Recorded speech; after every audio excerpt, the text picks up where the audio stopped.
আল্লাহকে চিনতে শেখেন। কে আল্লাহ? আমরা এক সময় বীর্য ছিলাম, কি ছিলাম? শুক্রাণু এবং ডিম্বাণু মিলিত হয়ে জাইগোট গঠিত হয়, জাইগোট।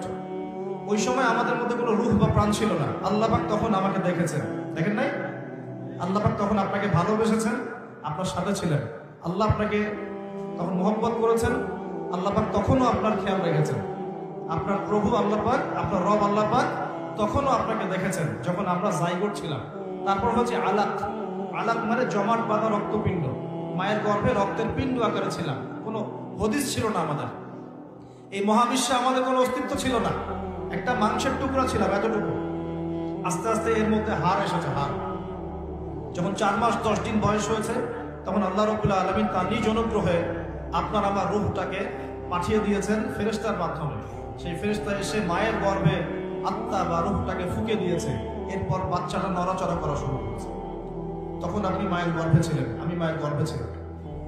আমরা আমাদের অস্তিত্ব জানতাম না। আল্লাহ পাক আমাদেরকে লালন পালন করেছেন। তখনও আল্লাহ পাক আমাকে ভালোবেসেছেন। তখনও আল্লাহ আমার সাথে ছিলেন যখন আমার কোনো অস্তিত্ব ছিল না। এরপর আস্তে আস্তে আপনি বড় হয়েছেন। মায়ের গর্ভে আমরা কি করেছি আমরা জানি না, আমাদের মনে নাই। আমরা লাথি দিয়েছি, ছোটাছুটি করেছি, পানির মধ্যে ছিলাম, তখন খেতে পারতাম না। মা যা খেত তাই খেতাম। আমরা নিজেদের ভরণ পোষণ দেখাশোনা করার মতো স্বাবলম্বী ছিলাম না। তখন আল্লাহ পাক আপনাকে দেখেছেন, আল্লাহ আপনাকে দেখেছেন। এরপরে আপনি অনেক কষ্ট করে, আমরা অনেক কষ্ট করে মায়ের গর্ভ থেকে পৃথিবীতে এসেছি। আসার পরেই শয়তান আমাদের কলিজার মধ্যে খোঁচা দিয়েছিল। যখন খোঁচা দিয়েছিল তখন আমরা চিৎকার করে কান্না করে উঠেছিলাম। ঠিক তখনই আমাদের কানের মধ্যে আমাদের পিতারা আযান দিয়েছিল, আল্লাহু আকবার, আল্লাহু আকবার, আশহাদু আল্লা ইলাহা ইল্লাল্লাহ, আশহাদু আন্না মুহাম্মাদার রাসূলুল্লাহ, হাইয়া আলাস সালাহ, হাইয়া আলাল ফালাহ, আল্লাহু আকবার, আল্লাহু আকবার, লা ইলাহা ইল্লাল্লাহ। এটা দ্বিগুণ করে বলেছেন, ডাবল করে বলেছেন। আমি শর্ট করে বলি, এই আযানের কেন আযান দিতে হয়েছে? কারণ শয়তান যখন কলবে খোঁচা দিয়েছে ঠিক তখনই আমরা চিৎকার করে কেঁদে উঠেছিলাম। এরপর আমাদের পিতারা আমাদের কানে আযান দিয়েছে। তখন আপনার আমার কোনো আসলে সেন্স ছিল না, এই ভালো মন্দ বোঝার কোনো জ্ঞান ছিল না। তখনও আল্লাহ আপনাকে দেখেছে, তখনও আল্লাহ আমাকে দেখেছে। আল্লাহকে চিনতে শেখেন। কে আল্লাহ?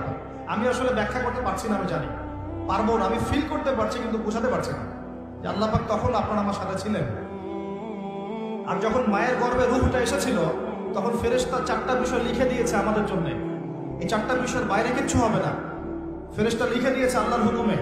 1 নাম্বার, ওই বাচ্চা সৌভাগ্যবান হবে না দুর্ভাগ্যবান হবে, লেখা হয়ে গেছে। মানে জান্নাতে যাবে না জাহান্নামে যাবে, লেখা হয়ে গেছে। আল্লাহ পাক লিখে দিয়েছেন এই সন্তান বড় হয়ে কত বছর বাঁচবে, লেখা হয়ে গেছে। 3 নাম্বার লেখা হয়ে গেছে তার রিজিক কি কি হবে, সে কি কি রিজিক পাবে। 4 নাম্বার লেখা হয়ে গেছে যে সে এই দুনিয়াতে কি কি কাজ করবে, কি কি আমল করবে। এই 4টা বিষয় আল্লাহ পাক লিখে দিয়েছেন যখন আমাদের মায়ের গর্ভে আমরা 4 মাস 10 দিন বয়সে ছিলাম। 4 মাস 10 দিনের আগে বাচ্চা নড়াচড়া করে না, মেডিকেল সায়েন্স পড়ে দেখে। এরপরে যখন আমরা দুনিয়া এসেছি মা আমাদেরকে বুকের দুধ খাইয়েছে। যদিও বা এখনকার মায়েরা তো বুকের দুধ খাওয়াতে পারে না, অনেকে বাচ্চাদেরকে বেবি সিটারের কাছে রেখে আসে, দেখেন না?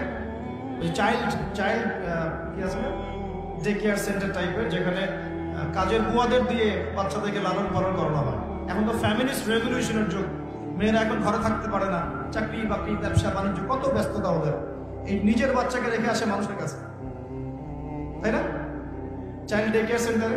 পরে দেখবেন ওই বাচ্চারা মায়ের মমতাহীনতায় বড় হবে।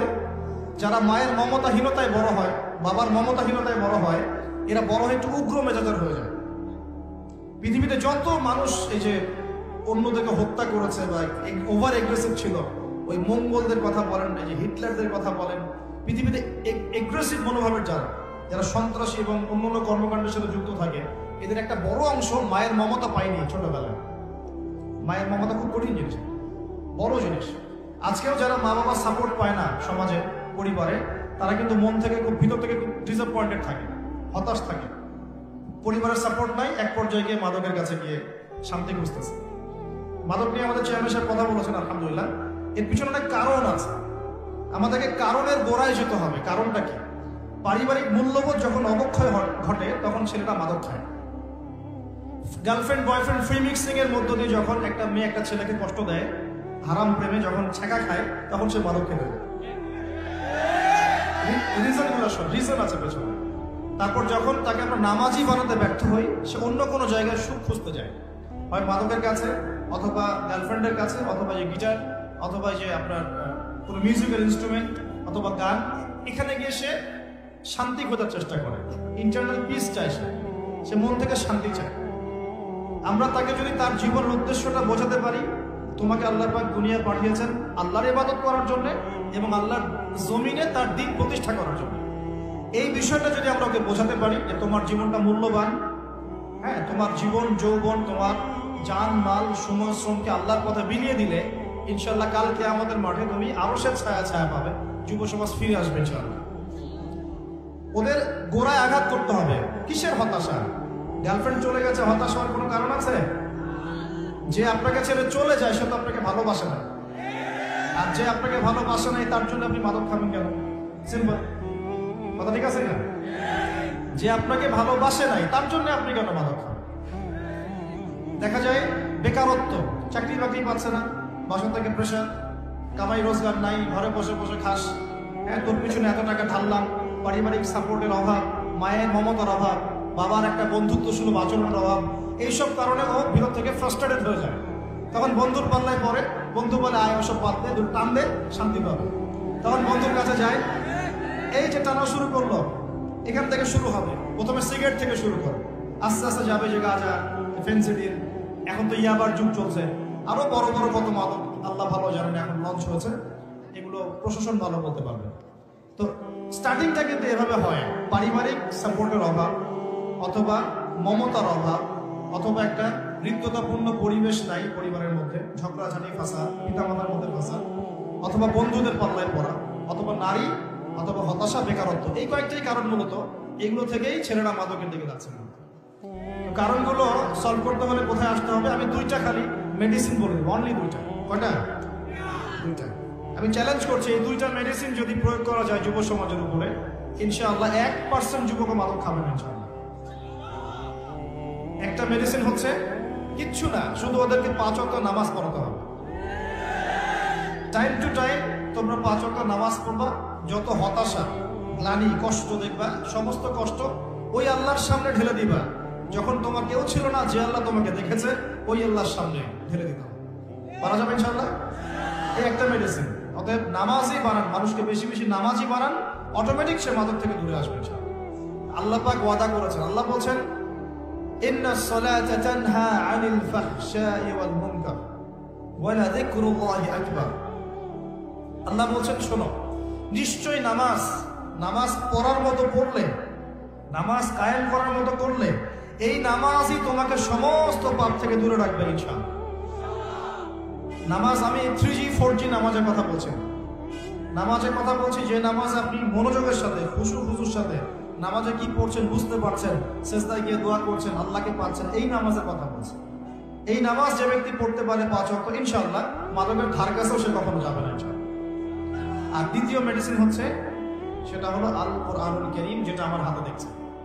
এই আল কোরআনুল কারীম যদি আপনি প্রতিদিন কমপক্ষে একটা পারা করে তেলাওয়াত করেন, 30 দিন 30 পারা, প্রতিদিন 1 পারা, প্রতি মাসে 1 খতম, এতটুকু এই জিনিসটা অভ্যাস করতে পারেন, ইনশাআল্লাহ আপনার মনের মধ্যে প্রশান্তি দিয়ে ভর্তি থাকবে, কোনো কষ্ট থাকবে না ইনশাআল্লাহ। আমি চ্যালেঞ্জ করছি, আপনি ইমপ্লিমেন্ট করে দেখেন, প্রতিদিন 1 পারা, কতটুকু? অন্তত 1 পারা, 30 দিন 30 পারা, মাস শেষে 1 খতম হবে ইনশাআল্লাহ। এই আমলটা ধরে রাখতে পারলে দেখবেন আপনার মনে নূর এবং প্রশান্তিতে ভর্তি থাকবে। সারা দুনিয়া অশান্তি, আপনার মনে শান্তি, কোনো অশান্তি কাজ করবে না ইনশাআল্লাহ। আল্লাহ পাক আমাদের সবাইকে এই দুটো মেডিসিন প্রয়োগ করার তৌফিক দান করুন। এবার আসি ভাই, ওই সময় সব লিখে দেওয়া হয়েছে যে আপনার রিজিক, হায়াত, তারপরে কাজ কি হবে, সাফল্য, সৌভাগ্যবান না দুর্ভাগ্যবান হওয়া। এরপরে যখন আমরা ছোট ছিলাম, মায়ের দুধ পান করেছি, তখন কিন্তু আমরা আমাদের দায়িত্ব নিতে পারতাম না। আমরা বিছানায় পেশাব পায়খানা করেছি, কেউ আমাদেরকে দেখে নাই, পিতামাতা দেখেছেন, তখন আল্লাহ পাক আমাদেরকে দেখেছেন, তখনও আল্লাহ আমাদের সাথে ছিলেন। আমরা শ্বাস নেওয়া শুরু করি, শ্বাস নেওয়া, এই শুধু শ্বাস নিঃশ্বাস নেওয়ার যে ক্ষমতা বা এই যে নিয়ামত, এই নিয়ামতটুকুর শুকরিয়া কি আমরা আদায় করতে পারবো? আমাদের শরীরে রক্ত চলছে, রক্ত যে সংবহন তন্ত্রটা চলছে, এই রক্ত সার্কুলেশন বন্ধ হয়ে গেলে আমরা বাঁচবো? এটা কে কে দেখছেন? এটা এই যে হার্ট যে পাম্প করছে, হার্টবিট, একটা হার্ট পাম্প করার পরে আল্লাহর অনুমতি চায়, আল্লাহ আরেকবার পাম্প করবো কি? আল্লাহ অনুমতি দেয়, তারপর পাম্প করে। এত সহজ? রাতে যখন ঘুমাই আমরা, আমাদের আত্মা আল্লাহ পাক নিয়ে নেন, এটা অনুমতি প্রাপ্ত হয় যে আমি আল্লাহকে আবার ফিরিয়ে দিবেন, যদি দেয় তাহলে আপনি সকালে উঠবেন, না হলে উঠতে পারবেন না।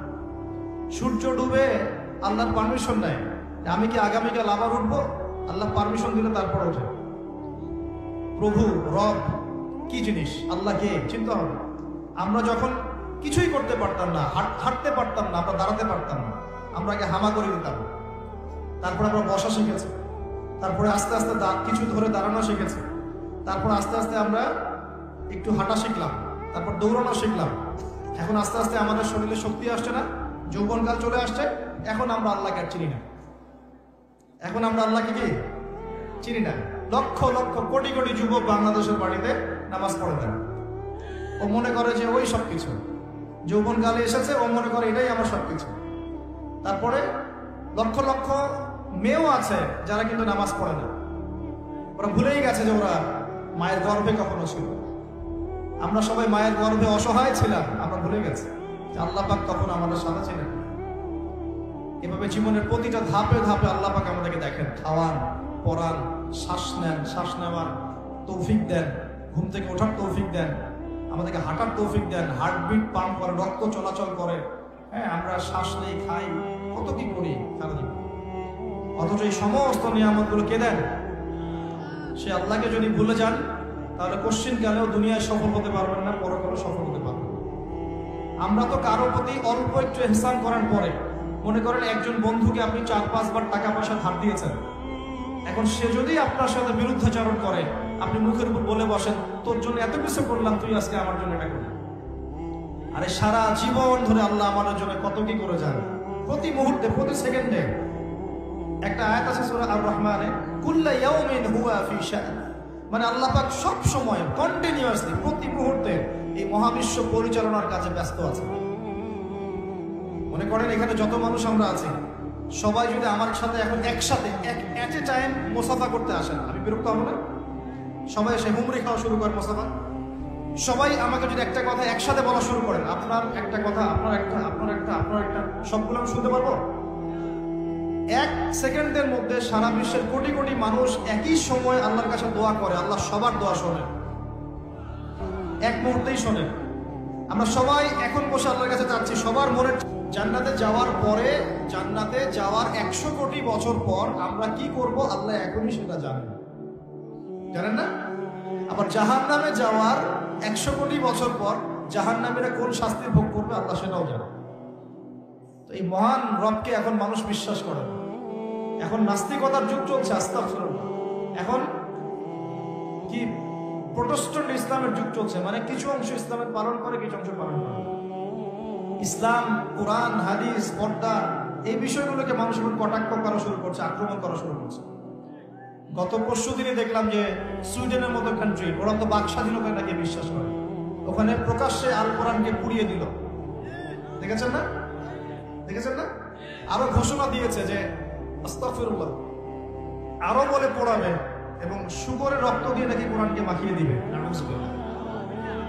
আমরা দোয়া করি আল্লাহ পাক ওদের চেহারাগুলোকে জাহান্নামে জ্বালিয়ে দেখবে, মানে হেদায়েতের দোয়া করতে পারবো না, এদের জন্য হেদায়েতের দোয়া করার রুচিবোধ আমাদের মধ্যে নেই।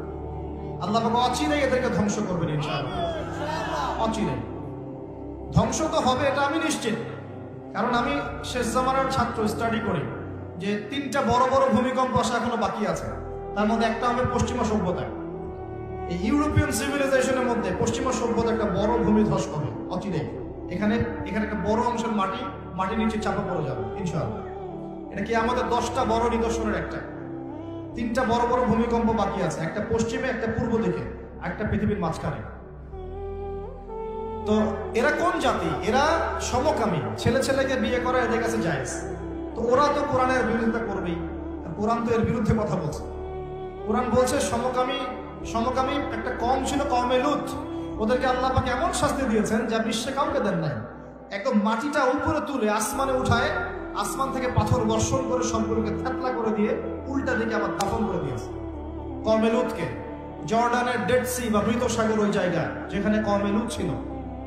আর এরা হচ্ছে কওমে লূতের বর্তমান ট্রেডিশন, বর্তমান রেভলিউশনের বর্তমান ভার্সন হচ্ছে এরা। কওমে লূতের বর্তমান ভার্সন এরা, প্রেজেন্ট ভার্সন এরা। এরা এই সভ্যতা, পশ্চিমার এই সভ্যতা ছেলে ছেলেকে বিয়ে করা জায়েজ মনে করে। ওরা তো কোরআনের বিরুদ্ধাচরণ করবেই। আর কোরআন বলছে যে এরকম করলে একদম ধসাই দেব শাস্তি দিয়ে। আসমানের নিচে জমিনের উপরে সবচেয়ে বড় বড় পাপগুলোর মধ্যে এটা একটা। ওরা তো সুদখোর, সারা বিশ্ববাসীকে সুদ খাইয়েছে। আর কোরআন বলছে সুদ যে খায় সে যেন আল্লাহ এবং তার রাসূলের সাথে যুদ্ধ করে। তাহলে ওরা তো কোরআনের বিরোধিতা করবেই। কোরআন বলছে যে সমাজে সাম্য থাকতে হবে, সাম্য। আর ওরা তো সাম্যের বিরোধী। ওরা মানবতার ধ্বজা ধরে বিশ্বের বিভিন্ন মুসলিম কান্ট্রির মধ্যে মুসলিমদেরকে নির্যাতন করেছে। ওরা তো কোরআনের বিরোধিতা করবেই, স্বাভাবিক। কোরআন বলছে এইসব জালেমদের সাথে জিহাদ করতে, আর এই কিতাবে সেটা লেখা আছে। আর ওরা তো এই বইটা পুরোটা চাইবে না? এগুলো পড়লে তো আপনার ভিতরে একটা জজবা চলে আসবে। ওরা চাইবে এখান থেকে আপনাকে দূরে সরাই দিতে। কোরআন বলছে মুসলিমদের ঐক্যের কথা, তো ওরা তো মুসলিমদের ঐক্য পছন্দ করবে না, অতএব কোরআন তো পুরাতে হবেই ওদের কাছে। কোরআন বলছে ওরা বস্তুবাদী আর আখিরাত চিরস্থায়ী, তো বস্তুবাদী এই সভ্যতা আখিরাতমুখী সভ্যতার বিরুদ্ধাচরণ তো করবেই। কোরআন বলছে যে দিন ইসলামকে আল্লাহ পাক পাঠিয়েছেন সারা বিশ্বে বিজয়ী হওয়ার জন্য। আর ইসলাম যদি বিজয়ী হয় ওদের অস্তিত্ব থাকবে, অতএব তারা তো বিরুদ্ধাচরণ করবে। কোরআন বলছে মাদক থেকে দূরে থাকার কথা, আর ওরা মাদক ফ্রি অ্যাক্সেস সবাই খাচ্ছে, তাহলে ওরা কি বিরুদ্ধাচরণ করবে না? স্বাভাবিক। কোরআন বলছে যে জেনা থেকে দূরে থাকো না, জেনার কাছেও যেও না। আর ওদের সভ্যতা এমন সভ্যতা যেখানে বাবাও মেয়ের সাথে জেনা করে। বিশ্বাস করছেন না কথা? বাবার হাতে ওরা মেয়েরা ইফটিজিং এর শিকার হয়, সেক্সুয়াল হ্যারাসমেন্টের শিকার হয়, এবং ভাই বোনের সাথে জেনা করে। কতগুলো প্রমাণ নেবেন? আমি একটা বইয়ের নাম বলে, লস্ট মডেস্ট একটা বই আছে, মুক্ত বাতাসের খোঁজে, পড়েন, সব দেখতে পাবেন ডিটেলস, প্রমাণ স্বরূপ। এই সভ্যতা তো কোরআনের বিরুদ্ধাচরণ করবেই, কারণ কোরআন তো এখান থেকে আপনাকে দূরে সরাচ্ছে। ব্যভিচার, পরকীয়া কি ইসলামে জায়েজ? ওদের ওখানে একটা ফ্যাশন, ওরা কি বিরুদ্ধাচরণ করবে না? করবে। ওদের যতগুলো নোংরামি, অশ্লীলতা, ফাহেসা কাজ, আল্লাহ দ্রোহিতা, এই প্রত্যেকটা বিষয়ের বিরুদ্ধে কোরআন কথা বলছে বলেই কোরআনের বিপক্ষে ওদের এত জ্বালা। কিন্তু এই জ্বালা বেশি দিন স্থায়ী হবে না ইনশাআল্লাহ। কারণ আমরা জানি অচিরে এমন প্রজন্ম আল্লাহ পাক পাঠাবেন ইনশাআল্লাহ, যে প্রজন্মের প্রত্যেক সন্তান আল কোরআন পড়তে জানবে ইনশাআল্লাহ, কোরআনের অর্থ বুঝবে ইনশাআল্লাহ, কোরআনের আদেশ মানবে, নিষেধ বর্জন করবে ইনশাআল্লাহ, কোরআনের দাওয়াত মানুষের কাছে পৌঁছাবে এবং আল্লাহর এই পুরো জমিনে কোরআনের বিধান প্রতিষ্ঠা করবে ইনশাআল্লাহ। এমন প্রজন্ম অচিরে আসবে। আমি আপনাদেরকে বলে দিয়ে যাচ্ছি যে নবী ঈসা আলাইহিস সালামের হাতে 40 বছর এই পুরো বিশ্বে এই ন্যায় এবং ইনসাফের শাসন না হওয়া পর্যন্ত কিয়ামত আল্লাহ পাক দিবেন ইনশাআল্লাহ। এটা হাদিসে লিখিত হয়ে গেছে। তিনি আসবেন, তার আগেই ইমামুল মাহদী আসবেন, তিনি দাজ্জালকে হত্যা করবেন এবং দাজ্জালকে ফলো করবে, কিন্তু এরাই দাজ্জালকে ফলো করবে। তবে পাথর বা গাছের পিছনেও যদি দাজ্জালের বাহিনী গিয়ে লুকায়, ওই পাথর আর গাছও কথা বলা শুরু করবে। তারা বলবে, ইয়া মুসলিম ইন্না ওয়ারা আল ইয়াহুদ তাআল ফাকতুলহু, হে মুসলিম, আমার পিছনে একজন ইহুদি আছে, আসো একে হত্যা করে যাও। পাথর এবং গাছ কথা বলবে। বিশ্বাস করছেন? এই সময় সামনে অপেক্ষা করছে। বিশ্বে এখন যা দেখছেন তার কিছুই থাকবে না। নতুন একটা বিশ্ব পৃথিবী দেখবে, এমন বিশ্ব যেখানে না আছে কোনো জুলুম, না আছে কোনো অন্যায়, না কোনো পাপাচার, না কোনো জেনা, না কোনো এই যে আল্লাহ দ্রোহিতা, না কোনো কুফর, না কোনো শিরক। ইনশাআল্লাহ এমন একটা বিশ্ব অচিরে আমাদের সামনে আসছে ইনশাআল্লাহ। তবে আমাদের কিছু কাজ আছে, ওই কাজ বলতে গিয়ে দেখে এসেছি। প্রথমে আল্লাহকে চিনতে হবে। কি করতে হবে? আল্লাহকে চিনতে হবে। আল্লাহ রাব্বুল আলামিন আমাদের রব, এটা চিনতে হবে। যখন আমাদের কেউ ছিল না, কে ছিল? আল্লাহ। এখন আপনি বড় হয়েছেন, আল্লাহকে ভুলে যাচ্ছেন, আস্তে আস্তে কিন্তু আপনি আবার দুর্বল হবেন। যেমন মায়ের গর্ভে যেমন দুর্বল ছিলেন জন্মের পর, আবার কিন্তু আস্তে আস্তে এমন দুর্বল হবেন। এই যে এখন যৌবনকাল চলছে, খুব দ্রুত দেখবেন যৌবন পাস হয়ে যাচ্ছে। আর এখন কিন্তু সময় দ্রুত যাচ্ছে, কারণ এটা কিয়ামতের একটা সাইন। সময় কিন্তু টাইম দ্রুত যাওয়া শুরু করবে। এমনকি একটা বছর একটা মাসের মতো চলে যাবে, একটা মাস একটা সপ্তাহের মতো চলে যাবে, একটা সপ্তাহ একটা দিনের মতো চলে যাবে। এরকম মনে হচ্ছে না এখন? আস্তে আস্তে এমন হচ্ছে। এটার মানে হচ্ছে সময় থেকে বরকতটা উঠে যাচ্ছে। সময় থেকে কি উঠছে? টাইম কিন্তু ঠিকই আছে, মানে 24 ঘন্টা 24 ঘন্টায়, কিন্তু একটু দ্রুত পাস হচ্ছে, মানে আপনার বরকতটা কমে যাচ্ছে। নবী সাল্লাল্লাহু আলাইহি ওয়াসাল্লাম একদিনে যত কাজ করতে পারতেন, আমরা এক মাসে অত কাজ করতে পারি না। ভালো করে খেয়াল করে দেখেন, আল্লাহর নবীজি একদিনে যত কাজ করতেন সকাল থেকে রাত পর্যন্ত, আমরা মনে হয় এক সপ্তাহ এক মাসেও করতে পারি। তো প্রিয় ভাইয়েরা, সময় দ্রুত পাস করছে, যৌবন চলে যাবে। যৌবন সম্পর্কে আপনাকে দুই একটা হাদিস বলে আমি এদিকে আস্তে আস্তে ফিনিশিং এর দিকে যাব। আল্লাহর নবী বলেছেন 7 শ্রেণীর মানুষকে আল্লাহ পাক আরশের ছায়া দিবেন, যেদিন ওই ছায়া ছাড়া অন্য কোনো ছায়া থাকবে না। তার মধ্যে দ্বিতীয় শ্রেণী হচ্ছে, আচ্ছা প্রথমটা হচ্ছে ন্যায়পরায়ণ শাসক। শাসন ক্ষমতা পাওয়া কোনো দোষের কিছু নয়, ন্যায় বিচার করলে আরশের ছায়া পাবে ইনশাআল্লাহ। আমরা দোয়া করি আল্লাহ পাক আমাদের সবার উপরে ন্যায়পরায়ণ শাসক মনোনীত করুন বলি আমিন। এরপরে দ্বিতীয় শ্রেণী হচ্ছে সেই যুবক যে তার যৌবন কালটাকে আল্লাহর পথে বিলিয়ে দিয়েছে। এই সুযোগ এখন আপনাদের সবার সামনে আছে। এখন আপনি কোন পথে যাবেন, decision is yours, choice is yours, আপনার চয়েস। আপনি কি শয়তানের পথে যাবেন, নাকি একটা মেয়ের পিছনে সময় নষ্ট করবেন, নাকি হতাশার আর মাদকের পিছনে সময় নষ্ট করবেন, না আল্লাহর দ্বীনের জন্য কিছু করবেন? আল্লাহর দ্বীনের জন্য করতে হলে কিছু বৈশিষ্ট্যের দরকার আছে, যোগ্যতার দরকার আছে। এমনি এমনি কি অ্যাচিভ করা যায় কোনো কিছু? দুনিয়ার একটা চাকরি কি এমনি অ্যাচিভ করা যায়?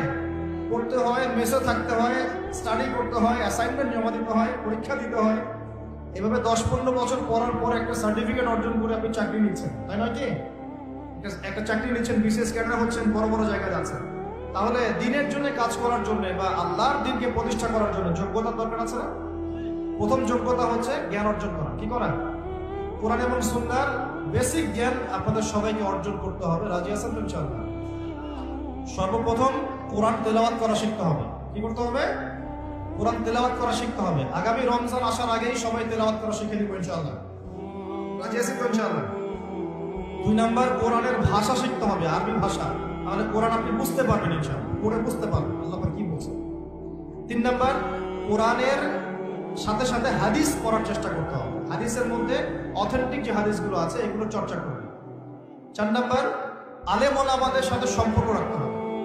একা একা কোরআন হাদিস পড়তে গেলে কিন্তু আপনি অনেক সময় বিভ্রান্ত হতে পারেন। ওলামা কেরামের সাথে সম্পর্ক রাখলে আপনি কোরআন সুন্নাহর সঠিক মেসেজটা পাবেন ইনশাআল্লাহ। এখানে আবার কোন শ্রেণীর আলেম ওলামার সাথে সম্পর্ক রাখবেন? ওঠেন বসেন শিখা এরকম, ঢেলে দেই এরকম? কিরকম? কোন আলেম ওলামা? যে আলেম ওলামা সৎ কাজে আদেশ করে, অসৎ কাজে নিষেধ করে, যাদের ব্যক্তিত্ব গায়রত আছে, যাদের মধ্যে আত্মমর্যাদা বোধ আছে, যারা উম্মার ফিকির করে, উম্মার জন্য খেদমতে নিজের জীবন বিলিয়ে দিচ্ছে, এই শ্রেণীর ওলামা কেরামের সাথে থাকবেন ইনশাআল্লাহ। আর যারা ইসলামকে ঠাট্টা বিদ্রুপ হাসি ঠাট্টার পাত্র বানিয়েছে, এই টাইপের আলেমদের সাথে কোনো সম্পর্ক রাখার দরকার নেই। প্রকৃতপক্ষে এদেরকে আলেমও বলা হয়, এটা আলেমের সংজ্ঞার মধ্যে পড়ে। আলেমকে যে ব্যক্তির মধ্যে ইলম আছে এবং সে ইলম অনুযায়ী আমলও করে, আল্লাহর জমিনে আল্লাহর দিন প্রতিষ্ঠার চেষ্টা করে, আলেম। আলেম মানে কি? শুধু জানি আমল করি না, এটাকে আলেম বলা হয়? শুধু জানি আমল নাই, এটাকে আলেম বলা হয়? প্রিয় ভাইয়েরা, সত্য মিথ্যা চিন্তা হবে। এই ট্রল নিয়ে, ফেসবুক ইউটিউব নিয়ে এত বেশি মত্ত হয়ে থাকবেন। কনস্ট্রাকটিভ পড়াশোনা করেন, অফলাইনে পড়াশোনা করেন, ওলামা কেরামের সাথে সম্পর্ক করেন, আগে জ্ঞান অর্জন, তারপর অন্য কিছু। জ্ঞান ছাড়া আপনি এই বিশ্বে ইসলামকে এগিয়ে নিতে পারবেন না। কারণ এখন জ্ঞান দিয়ে যুদ্ধ করা হচ্ছে। কি দিয়ে যুদ্ধ হচ্ছে এখন? একটা সময় ছিল আগে তরোয়াল দিয়ে যুদ্ধ হতো, মনে আছে? তারপরে যুদ্ধ হওয়া শুরু হচ্ছে ট্যাঙ্ক দিয়ে, কামান দিয়ে, গোলা বারুদ দিয়ে, মনে আছে? এখন পারমাণবিক যুদ্ধের যুগ না? পারমাণবিক অস্ত্র দিয়ে মানুষ যুদ্ধ করার জন্য মরিয়া হয়ে আছে, তাই না? আমরা আশঙ্কা করছি যে বিশ্বের সামনে হয়তো একটা পারমাণবিক যুদ্ধ হয়ে যেতে পারে। আল্লাহ ভালো জানেন, আল্লাহ ভালো জানেন, আপনারা জানেন। তবে এখন সবচেয়ে শক্তি কোন জিনিসটা? সবচেয়ে বড় শক্তি হচ্ছে প্রযুক্তি। সবচেয়ে বড় শক্তি কি? প্রযুক্তি, তথ্য প্রযুক্তি। যার কাছে যত বেশি প্রযুক্তি এবং ডাটা আছে, সেই রাষ্ট্র তত বেশি শক্তিশালী। অতএব আমাদের সবাইকে জ্ঞান অর্জন করতে হবে। এবং কোন জ্ঞান? যেটা প্র্যাকটিক্যাল জ্ঞান। শুধু জ্ঞান বই পুস্তকে পড়ে রাখলাম, হ্যাঁ, যেটা প্র্যাকটিক্যাল কোনো ভিত্তি নাই, এটা কিন্তু আসলে প্রকৃত জ্ঞান নয়। যে জ্ঞানটাকে প্রয়োগ করা যাচ্ছে এবং জ্ঞান প্রয়োগ করে ইসলামকে এগিয়ে নেওয়া যাচ্ছে। তো এখন কি ডারউইনের মতবাদ পড়বেন নাকি? হ্যাঁ, বলছে যে বানর থেকে মানুষ হয়েছে, আর আমরা সূরা বাকারার মধ্যে দেখছি মানুষ থেকে বানর হয়েছে। জানেন? এটা হয়তো জানেন না, বলছি শোনেন। আল্লাহ পাক একটা জাতিকে বলেছিলেন শনিবারে মাছ ধরবে না। কি করবে না? শনিবারে মাছ ধরবে না। বনু ইসরাইল। বনু ইসরাইল কারা জানেন তো? কারা?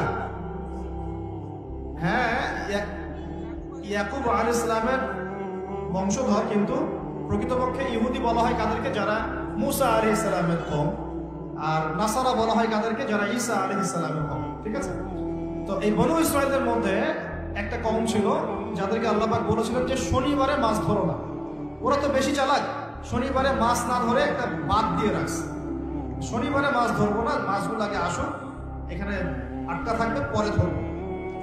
এই একটা সীমা লঙ্ঘন করার কারণে আল্লাহ পাক সূরা বাকারার মধ্যে বলছেন যে আল্লাহ পাক ওই জাতিটাকে বানর বানিয়ে দিয়েছে। তাহলে মানুষ থেকে বানর হয়েছে, দলিলটা কোরআনে আছে। আর ওরা যে ডারউইনের মতবাদ দিচ্ছে এটা কুফরি মতবাদ। কেউ যদি এখানে বিশ্বাস থাকে, কেউ যদি এখানে বিশ্বাস করে, মন থেকে বিশ্বাস করে, তার ঈমান চলে যাবে, কোনো সন্দেহ নেই। আমরা এসেছি জান্নাত থেকে। কোত্থেকে? মানুষ বানর থেকে আসে নাই, মানুষ জান্নাত থেকে আসছে। আমাদের পিতা কোথায় ছিল? আমাদের পিতা জান্নাতে ছিল।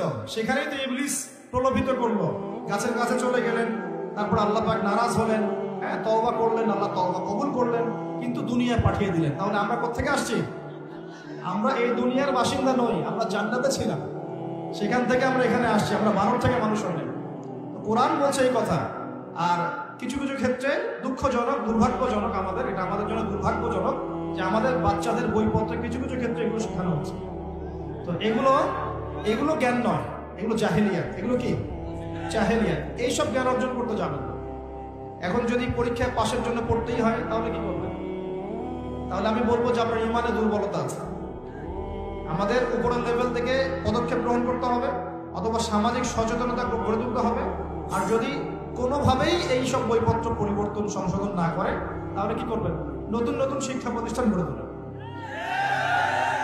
মাদ্রাসায় পড়ান, সিলেবাসের মধ্যে সংশোধন নিয়ে আসেন। আমি তো একটা লেকচারে বলেছি 3 ঘন্টা লাগবে প্লে গ্রুপ থেকে নিয়ে ক্লাস 5 পর্যন্ত জেনারেল শিক্ষা, ইসলামিক শিক্ষা সমন্বয় করে আপনাকে 3 ঘন্টার মধ্যে দিয়ে দিব ইনশাআল্লাহ। আমার ছেলে ক্লাস 5-এ যেতে যেতেই পাস করায় হাফেজ হবে। মিনিমাম সে 100টা হাদিস মুখস্থ করবে, আপনি ভাষা শিখবে ইনশাআল্লাহ, পাশাপাশি বাংলা, ইংরেজি, অঙ্ক এগুলো সবই শিখবে। 3 ঘন্টা লাগবে। আলহামদুলিল্লাহ শুরু করেছি, আল্লাহ ভালো জানেন কতদূর করতে পারবো।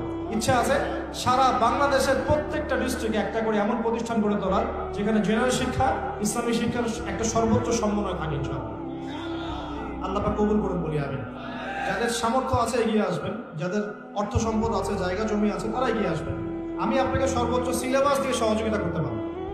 আমি আপনাকে বইপত্র, ইংলিশ মিডিয়ামের বই, বাংলা মিডিয়ামের বই, অ্যারাবিক মিডিয়ামের বই, একটা ট্রাইলিঙ্গুয়াল কনস্ট্রাকটিভ সিলেবাস আমি আপনাকে করে দিতে পারবো। আপনি পড়াবেন ইনশাআল্লাহ। ভালো টিচার আপনি খুঁজে বের করবেন, আপনি তাদেরকে ভালো বেতন দেবেন, তাদের জন্য প্রতিষ্ঠান করবেন, থাকার জায়গা করবেন, এটা আপনাদের দায়িত্ব। কিন্তু বিশ্বাস করেন এটাই শিক্ষা, এটাই শিক্ষা। একমুখী যে শিক্ষা চলছে এখানে অনেক দৈন্যতা আছে। আমরা কোনো কোনো ক্ষেত্রে আমরা মসজিদের ইমাম হয়েও বিশ্বের খবর রাখছি না। একজন ইমাম বিশ্ব অর্থনীতি, রাজনীতি সবকিছুর খবর রাখবে, কেন রাখবে না? কোনো কোনো ক্ষেত্রে আমরা ডক্টর, ইঞ্জিনিয়ার হচ্ছে ঠিকই, কিন্তু ইসলামের ওযু করার নিয়ম জানি না। এগুলো শিক্ষা হলো না। আমাকে ইসলামী শিক্ষার ভিত্তি অর্জন করে তারপর অন্য জায়গায় যেতে হবে। একজন পলিটিশিয়ান যদি সৎ হন, কোরআন সুন্নাহর জ্ঞান থাকে, তার দ্বারা আপনি সমাজে খেদমত পাবেন ইনশাআল্লাহ। একজন ডক্টর যদি সৎ হয়, কোরআন সুন্নাহর জ্ঞান থাকে, দেখবেন তাকে দেখেই রোগী ভালো হয়ে গেছে ইনশাআল্লাহ। প্রেসক্রিপশন করে দিয়ে বলবে যে ভাই নামাজটা 5 ওয়াক্ত পড়েন, ওযু অবস্থা থাকেন, পরিষ্কার পরিচ্ছন্ন থাকেন, কোরআন তেলাওয়াত করেন। রোগীকে মহব্বতের সাথে ভালো করা যায়। আর আমরা এখন প্রফেশনাল হয়ে গেছি। আসো নাম টেস্ট করো, 10টা টেস্ট করো, রিপোর্ট নিয়ে আমার সামনে আসো। একটা রোগীর 1 মিনিট সময়, একটা রোগীকে দেখেন 1 মিনিট সময়। সুবহানাল্লাহ। আর এইসব ক্ষেত্রে আপনারা আবার ব্যবসার কথাবার্তা বলেন না, ওয়াজ মাহফিল নিয়েই কথা বলেন। ঠিক আছে? ওয়াজ মাহফিল, আলেম ওলামা এখানেই আসে আপনারা ব্যবসার কথাটা বলেন। তখন হাদিয়া তোফার কথা আসবে, ব্যাস ধর্ম ব্যবসার কথা শুরু হয়ে গেছে। কিন্তু এখানে যে দুর্নীতির পর দুর্নীতি হচ্ছে, প্রচুর কালো টাকা পাচার হচ্ছে, ব্যাংক লুট করা হচ্ছে, ব্যাংকিং সিস্টেম কলাপস করছে, শেয়ার বাজার ধস হয়ে যাচ্ছে, ওই কোনো তো কথা বলার সুযোগ হয় না আপনাদের। তো এটা কেমন দৃষ্টিভঙ্গিটা? কেমন বায়াস দৃষ্টিভঙ্গি। ডাবল স্ট্যান্ডার্ড বলি আমরা, দ্বিমুখী, দ্বিচারিতা। আল্লাহ পাক আমাদের সবাইকে সৎ হওয়ার তৌফিক দান করুন। আমি বলতে চাচ্ছিলাম যে কোরআন সুন্নাহর শিক্ষা ব্যবস্থাটা যদি শুরু থেকে, গোড়া থেকে, প্লে গ্রুপ থেকে লঞ্চ করা যায়, সাথে জেনারেলটাও থাকে, এই জাতিকে ঠেকানোর মধ্যে কেউ থাকবে না ইনশাআল্লাহ। দোয়া করি আল্লাহ পাক যেন একদিন না একদিন এমন কিছু মানুষকে নিয়ে আসেন আমাদের উপরে, যারা এই কথাগুলো বুঝবেন এবং এই কথাগুলোর উপর আমল করে সমাজটাকে পরিবর্তন করবে ইনশাআল্লাহ। প্রিয় ভাই, প্রথমে দরকার জ্ঞানের বিপ্লব। এখন যার কাছে যত বেশি জ্ঞান সে তত বেশি শক্তিশালী, জ্ঞান যার কাছে আছে সে তত বেশি শক্তিশালী। এরপর দরকার হবে আপনার আমল, বেশি বেশি নবীর সুন্নাহ অনুযায়ী আমল করতে হবে। জ্ঞান এবং আমল যখন একত্রিত হবে, আল্লাহর পক্ষ থেকে কলবের মধ্যে নূর আসবে। কি আসবে? আল্লাহর আলো, নূর আসবে। এটা কি ব্যাখ্যা করতে পারবো না আপনাকে। এটা যখন আসবে, যার কাছে আসছে সেই জানে আল্লাহর নূর কি জিনিস। আল্লাহর নূর মানে আল্লাহ দ্রোহী কোনো কিছুই আপনার ভালো লাগবে না। যার কলবে আল্লাহ নূর আসছে, সে হারাম কিছু দেখতেও তার ভালো লাগবে না, হারাম কিছু শুনতেও ভালো লাগবে না, হারাম কোনো কিছুর সাথে সম্পৃক্ত হতেও ভালো লাগবে না, কারণ তার মধ্যে সে আল্লাহ নূর পেয়ে গেছে। তার ভালো লাগবে নামাজ, তেলাওয়াত, ইসলাম, এগুলোই ভালো লাগবে। তো আল্লাহ পাক সূরা জুমার এটা বলেছেন, আল্লাহ পাক যার কল্যাণ চান তার হৃদয়টাকে ইসলামের জন্য উন্মুক্ত করে দেন, প্রশস্ত করে দেন। সুবহানাল্লাহ। আমলের সাথে দরকার এই নূর। নূর আসলে তাজকিয়া, আত্মশুদ্ধি অর্জন হবে। তাজকিয়া, আত্মশুদ্ধি মানে যে যার মনটা সৎ, যে সবাইকে নিয়ে ভাবে, যে কারোর সাথে হিংসা, বিদ্বেষ, গীবত, তহমত থাকে না, যে সততার সাথে দিনকে এগিয়ে নেওয়ার চেষ্টা করে। মানুষ জানে মানে মাঝে মাঝে অনেক কথা বলতে পারে, ওগুলো শোনারও তার সময় নেই, সে তার গতিতে এগিয়ে যাবে। এগুলো শোনারও সময় নাই, এগুলোর দিকে তাকানোরও সময় নেই। আল্লাহ পাক এমন প্রজন্ম করে দিন বলি আমিন। আরো দরকার আছে প্রিয় ভাই, হালাল রিজিক। দিনের জন্য কিছু করতে চান, হালাল রিজিক খেতে হবে, হারাম খাওয়া যাবে না। রাজি আছেন ইনশাআল্লাহ? আরো দরকার হচ্ছে আদর্শ পরিবার, পারিবারিক আদর্শ সুন্দর হতে হবে।